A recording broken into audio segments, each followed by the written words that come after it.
pemirsa, selamat datang di Investa News. Kembali lagi bersama saya Ika Dias Retnandalas yang akan menemani Anda selama beberapa menit ke depan untuk membahas seputar dunia investasi edisi Senin 18 Juli 2022. Berita pertama pada hari ini, selama sepekan indeks harga saham gabungan terpantau mencatatkan koreksi hingga 1,31% jika dibandingkan dengan pekan sebelumnya yang berada di level 6.740,22. Pada perdagangan Jumat, IHSG terpantau parkir di zona merah dengan koreksi dari hari sebelumnya 0,57% ke posisi 6.651,91. Selama sepekan, sektor teknologi memimpin pelemahan dengan mencatatkan penurunan sebesar 1,89%, sedangkan sektor transportasi menanjak paling tajam sebesar 1,86%. Sebanyak 72,5 miliar unit saham diperdagangkan dengan nilai transaksi hanya sebesar 39,3 triliun rupiah dalam sepekan. Investor asing pun terlihat melakukan aksi jual bersih atau net sell yang mencapai 1,7 triliun rupiah di seluruh pasar. Semakin tingginya resiko resesi Amerika Serikat dan perlambatan ekonomi global akibat perang Rusia dengan Ukraina, serta inflasi masih menjadi sentimen utama penggerak pasar belakangan ini. Indeks harga konsumen Amerika Serikat per Juni 2022 melesat 9,1% secara tahunan dan menjadi rekor inflasi tertinggi dalam 41 tahun terakhir. Sementara itu, di Cina, Shanghai melaporkan kasus pertamanya dari subvarian BA5 Omicron yang sangat menular dan memperingatkan resiko yang sangat tinggi. Di sisi lain, dari pasar komoditas, harga batu bara masih melanjutkan tren penguatannya. Sementara itu, dari dalam negeri, kinerja sektor industri pengolahan terindikasi meningkat dan berada pada fase ekspansi pada kuartal kedua 2022.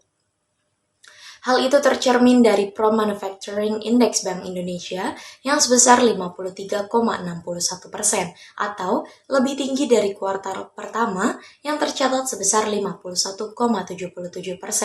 Tak hanya itu, tercatat neraca perdagangan Indonesia pada Juni mengalami surplus 5,09 miliar US dollar yang terutama berasal dari sektor non-migas sebesar 7,23 miliar US dollar. Namun, terinduksi oleh defisit sektor migas senilai 2,14 miliar US dollar. Selanjutnya kita beralih pada proyeksi IHSG. Indeks harga saham gabungan berpotensi melemah terbatas pada perdagangan Senin. Pelaku pasar masih akan merespon sejumlah data ekonomi global dari dalam negeri. Seperti yang diketahui, pada Jumat 15 Juli IHSG turun 0,57% ke level 6.651,91. Analis Binarta Sekuritas Ivan Rosanova mengatakan bahwa pelaku pasar melakukan aksi profit taking dan antisipasi. Ini mengingat hampir 2 pekan belakangan IHSG cenderung bergerak konsolidasi. Analisa Ivan, IHSG hari ini berpotensi bergerak melemah terbatas dengan rentan pergerakan 6.590 hingga 6.640. Jika bertahan di atas support tersebut, maka IHSG bisa menguat menuju 6.800. Ini dengan catatan bahwa IHSG bisa menembus resisten 6.768. Ivan mengatakan saat ini sangat disarankan trading jangka pendek terlebih dahulu. Analis Arta Sekuritas Indonesia Dennis Christopher Jordan mengatakan pasar masih mencermati inflasi Amerika Serikat yang dapat memicu kenaikan suku bunga lebih agresif. Secara teknikal, ada peluang IHSG berbalik menguat. Level support IHSG di 6.599 hingga 6.225. Sementara level resisten di 6.696 hingga 6.741. Ivan menyarankan mencermati saham Telkom, BBRI, ICBP, dan SCMA. Sedangkan Dennis merekomendasikan saham Adro, IXCL, dan TOWR. Selanjutnya datang dari komoditas, harga emas batangan 24 karat PT Aneka Tambang pada perdagangan Jumat terpantau turun Rp7. Rp7.000 dibandingkan pada harga Jumat sebelumnya. Secara harian, harga emas berada di level tertingginya sebesar Rp969.000 per gram pada Jumat hingga Senin dan berada di titik terendahnya pada Jumat 15 Juli. Berdasarkan informasi unit bisnis pengolahan dan pemurnian logam mulia Antam, harga emas 24 karat ukuran 1 gram terpantau dijual Rp962.000 per gram pada Jumat. Nilai itu lebih rendah dibandingkan dengan harga jual pada Jumat pekan lalu senilai Rp969.000 per gram. Sementara itu, harga emas satuan 10 gram dan 25 gram masing-masing dijual Rp9.115.000 dan Rp22.662.000. Selanjutnya, harga emas satuan 50 gram dibanderol Rp45.245.000. Sedangkan untuk ukuran 100 gram dapat ditebus dengan harga Rp90.412.000. Di sisi lain, harga buyback emas Antam berada di level Rp826.000 per gram, di mana lebih rendah Rp13.000 dibandingkan dengan perdagangan sebelumnya. Beralih pada sektor komoditas yang kedua, ada harga minyak mentah dunia yang bergerak melemah selama pekan terakhir. Adanya permintaan yang kian menurun dari Cina akibat terjadinya pembatasan mobilitas menjadi salah satu faktor pemicu penurunan harga. Penurunan harga juga terjadi akibat adanya kekhawatiran akan resesi global yang terus menghantui perekonomian dunia. Munculnya kekhawatiran akan kemungkinan kenaikan suku bunga oleh Federal Reserve Amerika Serikat setelah keluarnya data inflasi Amerika Serikat yang mencapai tingkat tertingginya selama 4 dekade juga turut menjadi pemberat harga.